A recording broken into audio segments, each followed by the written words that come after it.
Hello, friend. Hello. Welcome to our Discoverage 13. What's Past Is Prologue, which is a line from The Tempest. Is it? Yes. Right. I discovered on Google. Because It's not like I know Shakespeare back to front or anything. Clearly. No. I ain't classy like that. We got a wee bit of feedback, though, Previously on Star Trek Discovery. from the Pie Man. Ah, was he as confused as you? Let's find out. Hello, Orgs. Parry here to talk about Discovery Episode 12, Vaulting Ambition, I believe it was called. Now, as always, I'm recording this with the caveat that I have listened to your review of it already, so the feedback is kind of on both. I'd like to call this traditional, it's just because I'm too lazy to record feedback in good time. So, this one kind of had all the revelations happening at once. So you've kind of covered what most of them are, although, I did think Burnham, Martin Green rather, I should say, sold the sudden sickening feeling of the fact that she was eating a Keldian quite well, and indeed it was an interesting thing another podcast I listened to picked up on, the fact that she picked the one that she thought looked like Saru, presumably thinking it would be brought onto her ship as a servant, and I have a horrible feeling that was like picking lobster in a restaurant was the example used. So I thought that was quite neat. So to take the revelations as they go, let's start with Shroomy Guy and Dr. Dishy. In sort of the mycelium highway. I actually initially, but no one else has thought of this, and I think it's just because I was expecting it, and it probably didn't happen. I actually thought he'd swap places, Stamets had swapped places with Mirror Stamets. But I realise that not much is backed up in that, and I think I'm wrong about that. I do wonder if his mirror counterpart was up to something, and that's one of the reasons why that's died. So, but it was nice to have the kind of the sort of roaming around the virtual landscape. That was an interesting sort of chunk of story. Then we've got of course, the other plot, which is to do with Clem Fandango getting his mind back. Now, my personal view, for all that the Ice Queen, White Queen, did the kind of Klingon death shout, and I know a lot of people have taken that as she's killed Vok, he's dead, she's had to wipe his brain, basically, so that one can survive. I actually wonder if what she's done is she put him back away again. There was something up with the process, and perhaps she's had to put Vok to sleep for a bit. So, I expect the idea that, yes, he's cured, he's back, here's Clem Fandango, and in fact, it'll be Vok. Vok will be revealed at an opportune moment, which is probably a good way of making an obvious plot reveal kind of mysterious again. And the final one, Lorca as Mirror Lorca. God, he's been Mirror Lorca the whole time. Again, some people have actually picked up on that. Some people were jokingly saying he's the Mirror Universe, or it's all the Mirror Universe. So, there has been that weird back repair thing of, the Mirror Universe have trouble with bright light. I've got to admit, since when, although it does explain why the universe looked darker. One of my thoughts, though, just on what you guys said, so he travelled across universes to get involved in this. I think my theory is that he didn't travel across the universes to find Mirror Burnham. I think what he may have done is escaped into another universe. Now, whether that's with the assistance of Mirror Stamets, or whether Mirror Stamets has been tracking him, I don't know. But my thought is he escaped into the Mirror Universe, and then once he knew where he was, tracked himself down, and he's either bumped himself off, or you never know, depending on how things are going to go for Jason Isaacs' job prospects, he might be locked in a box somewhere, which could mean we could get a whole different Lorca brought in, or at least a slightly different Lorca. So that's an interesting idea, but I think it was less of a convoluted plan and more a panicked run. Now, whether after that point he sought out Burnham, I think he did. I've always suspected the accident that the shuttle had that had to be rescued from, in, third episode? I always thought he'd engineered that in some way, shape or form to get Burnham for very specific reasons. But I just kind of written that off as maybe I'm reading too much into it. But now, actually, he might have known which shuttle she was travelling on and put strange hull-eating bugs out or something. Was it hull-eating bugs? Can't remember. It's been a while. Overall, good stuff. Just awful lot in it. So I look forward to the next episode in your pod. Always do keep up the good work, and I'll hopefully feedback sometime a mere minutes before, or at least mere hours before the next one. Until then, bye for now. Yeah. Bye. Yes, we do find out in this one that he escaped into the mirror universe. Well, rather he didn't plan it, though, did he? No. It happened by accident. Yes, but as is, we were saying it's a bit convoluted for him to go and find a mirror Yes, universe. it wasn't his plan to go into the Prime universe. He ended up in there. He ended up there by accident and then sort of made the most of it. Yeah. But it's still a very convoluted the way he gets hold of Michael, because like Pieman says, he found out where she was and sent that hull-eating stuff. What? Really? Well, presumably it wasn't difficult to find out where she was Wouldn't in the sense that she was a high-profile prisoner. Yeah, but of all the ways to take it out, I don't know. That doesn't make any sense at all. No, the bugs thing, maybe not. I don't know. We don't know. And we're never going to know now, anyway, because he's a gone thing. So Prime Lorca... Presumed dead, but that doesn't mean he is. Yeah, so that'll be the end of the season reveal then or something, I suppose. Okay. So we don't... So Prime Lorca could be dead. Mm-hmm. But he could be, as Pieman says, locked in a box somewhere. Yeah.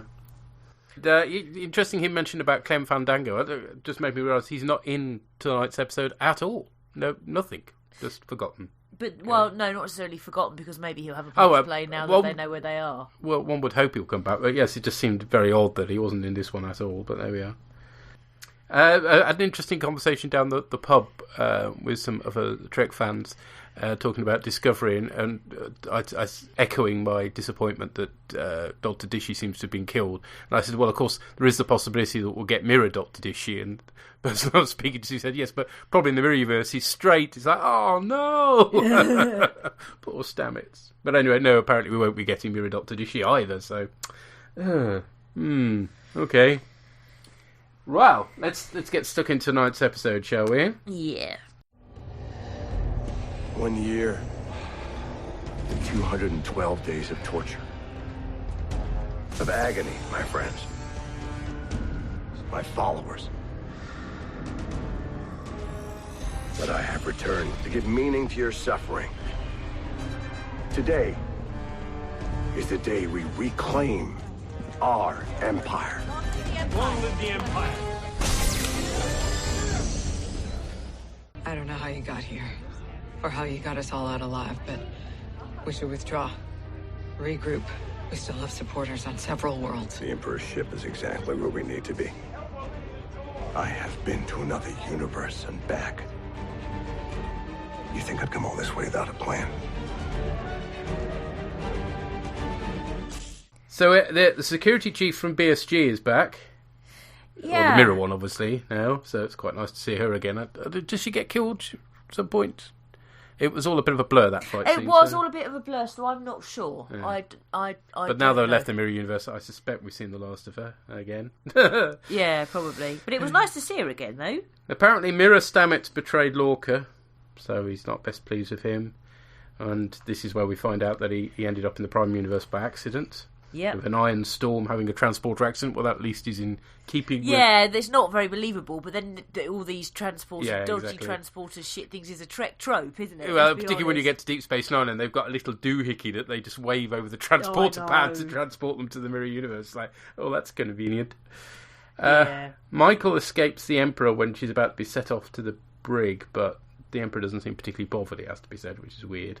Maybe she feels she's got more important things to worry about. Yeah. Or it could be, again, her sentiment getting in the way again. Such as it is.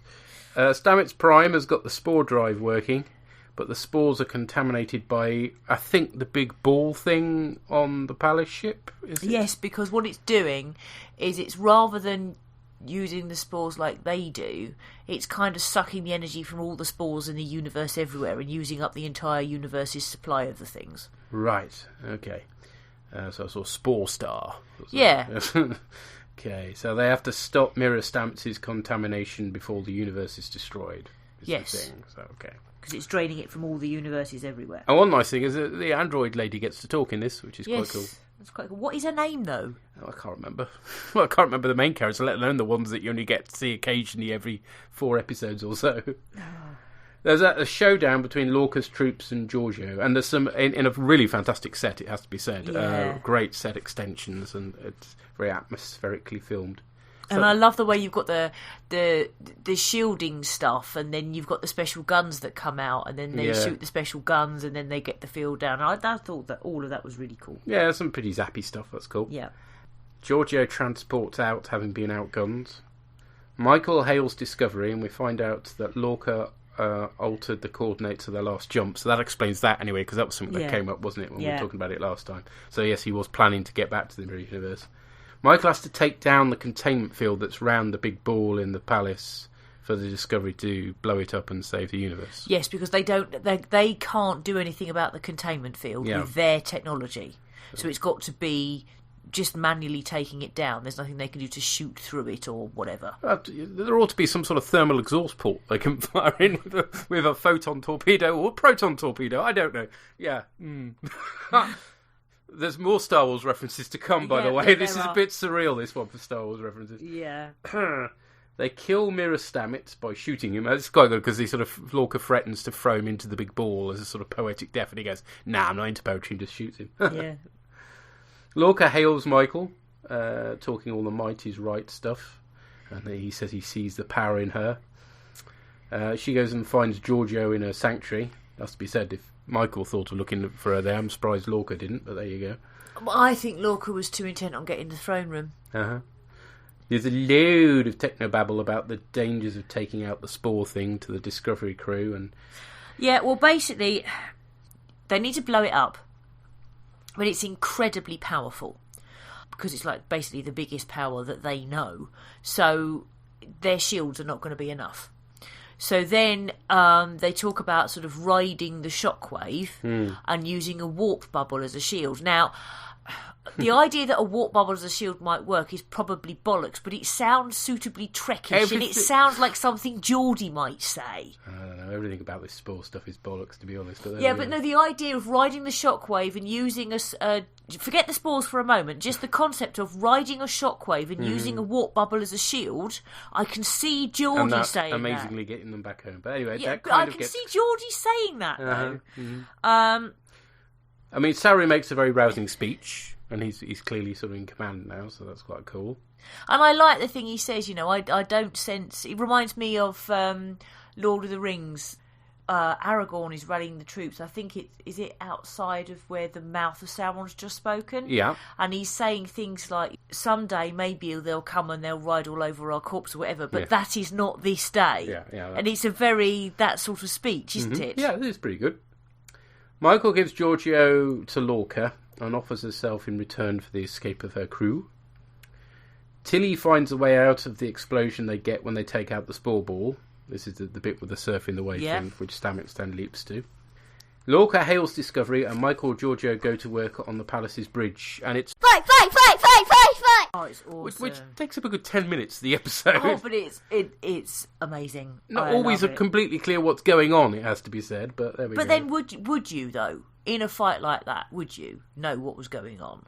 Well, no, but you normally present these things so the person watching it can see what's going on. I don't know, there's two schools of thoughts on that in terms of action, though. There is the school of thought that says you can do that and make it sort of balletic and always know what's going on, or you can do it that it's more realistic and actually you don't know what's going on, because if you were in the room at the time, you wouldn't know what was going on. Yeah, well, so that's a directorial choice. Well, I prefer the former. It finishes anyway with the Emperor kebabbing Lorca. Oh, I love that. We would have helped you get home if you had asked. That's who Starfleet is. That's who I am.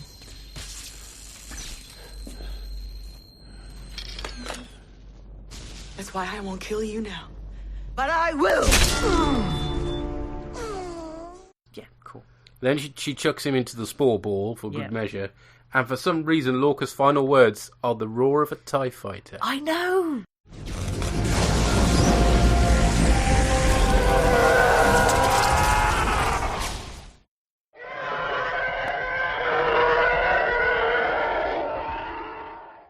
And my son looked at me and goes, "That's a TIE fighter." I was like, yeah, it certainly sounds that way. Yeah. Bizarre. Very bizarre. And then as Giorgio says that she's going to let her go, she's like, I'm a dying emperor. I'm not going to last much longer. They've seen me vulnerable. But you go. And as she's about to beam out, she grabs Giorgio so that the two of them beam out together. Yeah. They blow the ball and do the jump wave thing, and we even get some advice from Dr. Dishy from Beyond the Grave or something. Well, I think it's his memory, isn't it, of that being Yeah, lost in. him remembering, that's how you find the way home, but because it's all moving too fast for him. But he's got to follow the music that's magically there for him. Right. And find the clearing in the forest. Yeah, okay. Then when they're finally back in the right universe, they discover that they've travelled in time or something. Yes, they've overshot by 9 months. I didn't realise this involved time travel as well as travelling between universes, but there we are, very confusing. And there's no response from the Federation, and they find the Klingons apparently have won the war. Which clearly they haven't, because then it would have to be another parallel universe they're in. So that's a bit rubbish ending, isn't it? Well, you don't know, because maybe they seem to have done, and then things are going to happen with Vok, and he's going to be a changed Vok because of his experiences of also being Tyler. A super Vok, you might say. Sorry, Doctor Who reference. Please do not throw hands at me. Oh, I do love that clip. I think it could either be yet another parallel universe, which is possible, or it could be that they now have time travel, and because they've fixed the Stamets thing, they're going to go back in time, or it could be that it's Super Vok and it's going to fix it. And Giorgio, of course, now is in the Prime universe as well, and she's pretty cheesed off, so I guess that's going to play out as well over the next couple of episodes or so.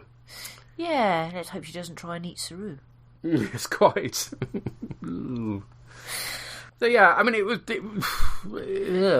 weird. I must admit, I found it all very strange, and the fact, every episode now has got to end with a shocker, and it's now getting a bit silly. Like, the Klingons have now won the war. No, they haven't. Really? Yeah, but the thing is, that thing about getting back for the Klingons, it was seeded much earlier on that we don't know how much time necessarily they've been spending in this mirror universe, but we knew that they were supposed to be getting that information to the Federation because they were losing the war. Now, as I said, I don't know how long they spent in the mirror universe, but that was always seeded, that they were losing the war, and if they didn't get back, that this could happen. But also, you've also got the question over what's happened to mirror discovery. My basic point is that they can't lose the war, because this is the whole problem with your prequel series thing. That would have been a really tense ending had it been set in the future, but because it's set in the past where we know how things turn out, it's pointless, isn't it? I mean, at least in the mirror universe, we had no idea how that was going to turn out. That's why to me, it got quite exciting when they first ended up in the mirror universe and revealed that's where it was, because it's like anything goes now, and it looked really. Yeah. But this one, I don't know, it just all seemed a bit pat, and blow up the Death Star, escape, and they're back. And of course, Lorca's dead now, unless we find the Prime universe. Who's living in a box, apparently. In a cardboard box. Yes. Am I living in a box? Am I living in a cardboard box? Am I living in a box? I don't know. I mean, as I said, with the Klingon stuff, like you said, it's hard to believe that they have really won the war, unless, as I said, either it's yet another universe, or I'm wondering if we're going to see time travel. Great. Yeah, well, it wouldn't be Star Trek without time travel, let's face it, so, yes. I mean, on the upside, the production values are just outstanding. Yeah. The sets, in particular, for this were both brilliantly lit and wonderfully constructed, and I'll give them full credit for that. And there was a really cool spaceship. It was the one that Lorca was on when he was sort of telling the tale of how he escaped, that got 4 warp missiles. It was very Stargazer-ish. I really like that. Again, I love all the spaceships except the one the series is about. Poo. Although you didn't like the Charon, did you? No, the Palace ship was silly, but I mean it was clear that wasn't going to last very long, so that didn't matter so much. Yeah. But when it's the featured ship of the series, it's a bit awkward. But never mind. Yeah. So in the main, I enjoyed it. Mm-hmm. I'm intrigued to see where it goes now. But as you, for me, the tension is more, how are they going to deal with this, rather than for me, it wasn't like, oh my goodness, the Klingons have won. Do you know? That's not because I know. Really, you know. Yeah. So it's more, what are they going to do now? What's going to happen now? So I think I'm more intrigued rather than finding it a real major cliffhanger. But I really enjoyed the episode. As I said, there was so much technobabble in it that really reminded me of Next Generation. And I loved the fight scenes and the action and everything on it. And I loved Saru's speech. Uh-huh. So in the main, I really enjoyed it. But as you said, I know it's presenting itself as a cliffhanger, but it isn't really, is it? No. No.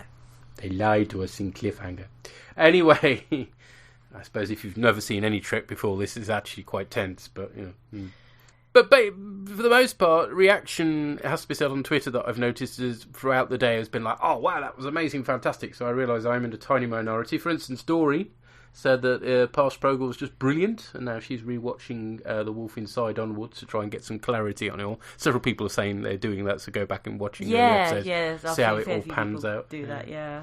The one episode I'm curious to rewatch would be the one, and I guess it's episode 3, where Burnham is taken on board the Discovery for the first time, just to see Lorca's reaction to seeing her, just to see whether that's a premeditated thing or a happy accident or whatever. But anyway. I know at least one person who's done that, started at episode 3. Yeah. And gone back. We also had Jack Woodgate tweeted, fucking hell, the latest Star Trek Discovery was a bit good, wasn't it? So yeah, it looks like you are in the minority. Although, are you in the minority of our listeners necessarily? What did other people think? Well, we also heard from Wayne. And he writes, it's fair to say that for the first time in my life, I'm actually watching Star Trek on the edge of my seat. I never expected Discovery to be so intense. No absolute shockers this week, but some nice resolutions to a couple of threads. That said, there were a few head-scratchers.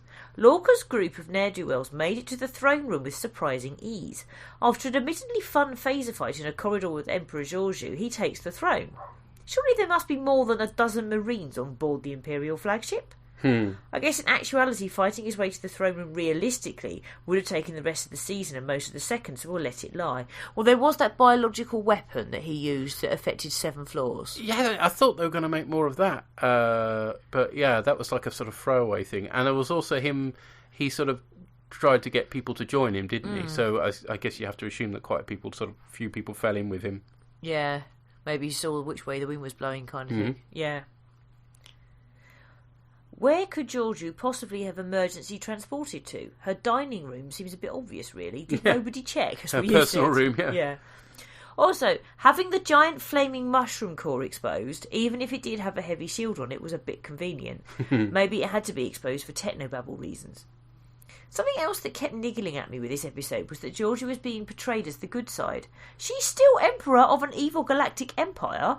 Burnham promising to stop Lorca was like promising Stalin that she'd stop Hitler. I guess it's difficult for her to believe that her Georgiou and the mirror Georgiou are not the same person. I did like that the Emperor has a fiery pit in front of the throne to throw folk into. Nice touch. And it was also nice to see Michelle Yeoh doing kung fu too. Yeah, that was awesome. Yeah. That leg kick, wasn't it? Oh, yeah, it maybe wins. Some breathtaking choreography in the fight sequences. Also, she's in her mid-50s. How do her legs do that? It's a shame that Lorca is gone, spoiled on Twitter by Isaacs himself, no less. All right. But I shouldn't be surprised that someone like Isaacs didn't sign up for more than one season. Yeah, it wasn't. I was expecting him to make it to the end of the season, but the finale for him being defeated. So it's kind of an interesting move they've gone for, getting rid of him before the end, in a way. That said, they've opened a door now. No character can truly die when an alternate universe version can pop up at any time, and there are theoretically infinite alternatives, not just the mirror one. I suppose also that our Lorca did go down with a Bodron and wasn't the cowardly sole survivor we were led to believe he was. Nice to catch a glimpse of the Bodron too. That was the ship you liked. Ah, right, excellent. I didn't feel that Lorca's plan was that convoluted either. Defeated and on the run, he found himself accidentally in an alternate universe of pinko liberal snowflakes, and that gave him his command back and the means to get his own back to his own universe and get close to the Emperor. It was a happy accident rather than by design. Also, I guess that's the end of the mushroom drive. I can't say I'm sorry. I was never completely comfortable with the idea. Yeah, can we move away from the mushrooms now, please? See, I don't know, because as he's going back, he's saying, "Oh, it's working. It's all being restored." So yeah, I'm not convinced it's the end, sadly. Stamets seems to be taking the death of his partner quite well, all things considered. I guess there have been more immediately pressing issues to deal with. Yeah, I don't think he's had time to think about it, hasn't it? I wonder if an emotional explosion and a bitter confrontation with Tyler is on the cards for the near future. Something that's always bothered me about jumping onto someone as the day transport trope is that I'm guessing the transporter automatically compensates for the unexpected extra mass. Either that, or the transporter chief does whilst mumbling, "Blimey, Captain, you've had a few pies since you've been down there." It was interesting that they were separated onto individual transporter pads in the process too. They've not done that before. Actually, no, you're right. They're not. Why didn't we end up with some kind of hideous thing like two amalgamation? Yes. God. Oh yeah. Thanks for reminding me of that terrible Voyager episode. So now we're back in what appears to be their own universe, and the Klingons are in charge. Well, it's obviously not their own timeline, as we know that didn't happen. And whilst Discovery was happy to make changes, I don't think they're quite that reckless. So either it's the wrong universe, or something happened 9 months ago, probably caused by the Discovery slipping into mirror space, and they have to slingshot round the sun and go back and fix it. That's what I'm thinking. To be fair, that's my current default position. Yeah. Or maybe it's something cleverer than that. Who knows? We can but hope. My fear is that Star Trek Discovery will become Star Trek Quantum Leap as the crew spend the rest of the show's run jumping from universe to universe trying to find their way home. Captain's log. Oh, boy. Maybe the season cliffhanger will be them arriving on a version of the Federation that has 60s-style technology and the crew all wear red, blue, yellow, brackets actually green tops. Finally, did Mirror Universe Burnham smile a lot, do you think? Tickety Tom Coldroots. Well, to be fair, she hasn't had a great deal to smile about, so... No. that wonderful scene right at the beginning of the first episode when she was in that spacesuit and exploring. She did a lot of smiling then, but she hasn't done any ever since, because, it all went horribly wrong for her. Did a bit. Thank you, sir. Thank you. And we've just had the email through from the Llama God. Express delivery. Llama God's log. Scotty, Object, Burn, Figatsi, Noi. Burn, baby, burn. It's a mushroom inferno. But I know that after tonight's episode, I'm not only looking at the risottos are getting quite the same way because, well, those mushrooms, they pack a bit of a punch, it turns out. So I guess I was wrong in my feedback from last week. That isn't a star that the ship had captured. It was not something quite as implausible as a Romulan warbird having a black hole at its heart. No, it's actually a whole load of highly pressurized clumped mushrooms from which it's getting all its power. I guess that would get an even lower science score than the black hole would. Well, that was an interesting one, wasn't it? In terms of the science, that is. In terms of the episode itself, I've got to say, this week, unusually for me, with regards to Discovery, I found that pretty disappointing, actually. Not just because Tilly ended the episode back in her regular Starfleet uniform, although, that was a large reason. Anyway, this episode was the epitome of the shooty bang bang stuff that we were kind of fearing that Discovery would turn out to be when the initial press releases for the series went out. Indeed, that's how it seemed like it might go in the first couple of episodes of the series itself. But as the episodes, as we discussed, that looked like it was to do with Lorca's rehabilitation, it seemed that we were getting back into a science and discovery bent on things. So, yeah, this episode, a bit disappointing. Admittedly is the climax to the Mirror Universe episode, so it was going to be a bit actiony and shooty, but still, we've had quite a lot of action recently, and truth be told, there didn't seem to be an awful lot to this episode apart from running around and shooting stuff. At least that's the impression I came away with, and that's how it felt. So, yeah, obviously, Burnham did do a couple of clever things to maneuver the way to victory, and, they did surf on the crest of a mushroom wave, so they did some clever sciencey stuff, and Saru got to give a great rousing speech, which was fantastic. But apart from that, just shooting until they got through to the end. So, I wasn't particularly impressed with that. Unfortunately, what I'm also not impressed with was Lorca's end. As I said in the feedback to last episode, I was worried that this was going to reduce him as a character, really, to someone who was not nearly as interesting as he perhaps was. And it turns out that, unfortunately, I was right on this count. Evil Lorca is infinitely less interesting than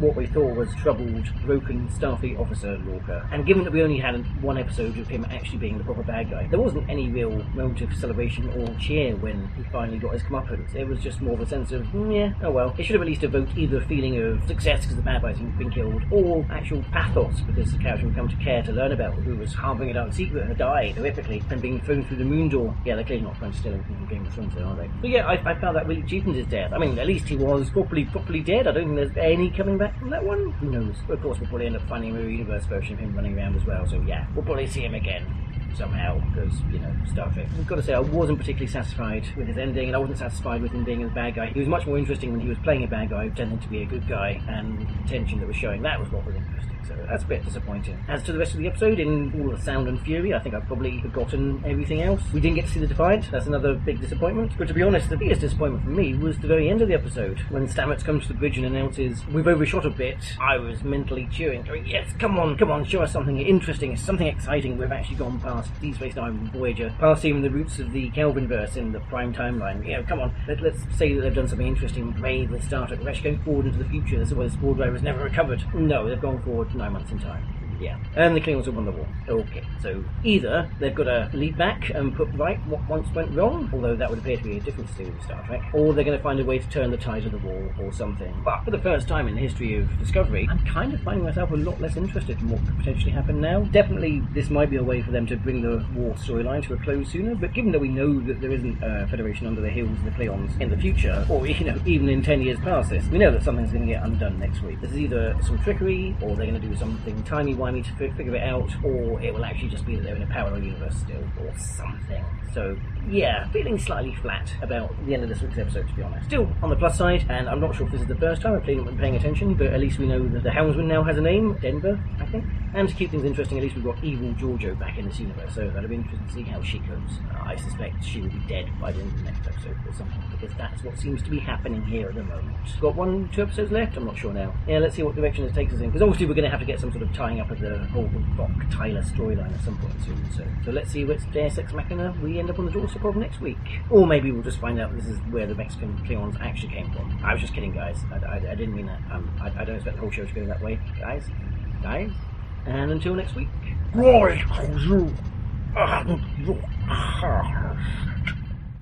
Thank you, sir. It's not just me that's underwhelmed then. No. And you're right, no Defiant. Boo! That was a complete blooming red herring, wasn't it? It was very shooty bang bang, but then I think it was always going to be this particular episode. Yeah, I think they are allowed to do shooty bang bang occasionally, as long as they balance it out with some more thoughtful stuff in other episodes. That aspect doesn't bother me. I just wish it wasn't all so rushed and indecipherable what's actually going on. But there we are. That's the nature of quite a bit of modern fight scenes these days, isn't it? So yeah, but I didn't feel that Lorca's end. Well, it didn't feel to me that it was a cheap death or. Well, the TIE fighter noise was certainly a surprise. Yes, it was a bit different. But yeah, I see what I mean. If you were getting invested in the character and you know that idea of a damaged captain, and that turns out not to be him, he was just pretending all along, then that's disappointing, isn't it? So, and you know, the thing is, once they'd revealed he was actually a bad guy, then the clock was ticking for him, really. It was, because I do think he wouldn't. You couldn't string that out too long. Couldn't string it out, and also as well, I don't think it would have been that interesting to continue to see. So I think he needed to die when he did, in that sense as well. Probably. I think, unless they thought that he could be saved or something, but I don't. No. I think that's where they're going with Giorgio. Mm-hmm. Is, can she be saved? Can she be influenced for the better? Yeah, probably not. But there we are. Yeah, I don't know. Cool. Well, thank you to everybody who's fed back. Thank you. And next time, so yes, we have 2 episodes left, and the next one, the penultimate episode, which we'll be covering next time, is The War Without, The War Within, which sounds very Babylon 5. Yeah, I've just been earwormed by the mighty Quinn, though. The war without, the war within. You'll not see nothing like the mighty Quinn.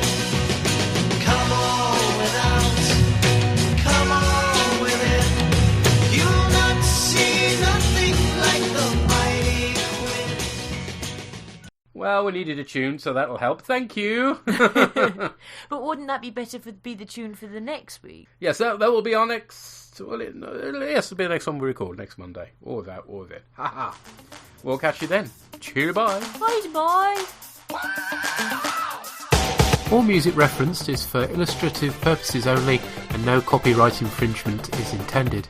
Find our website at bOrgCast.libsyn.com. And we have a YouTube channel as well.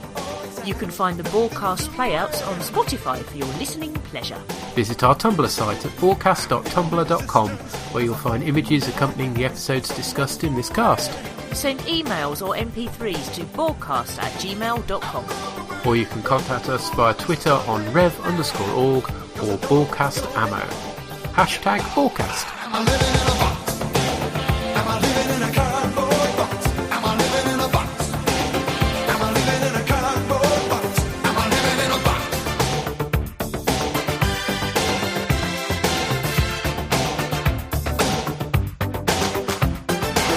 Life goes in circles around and around, circulating.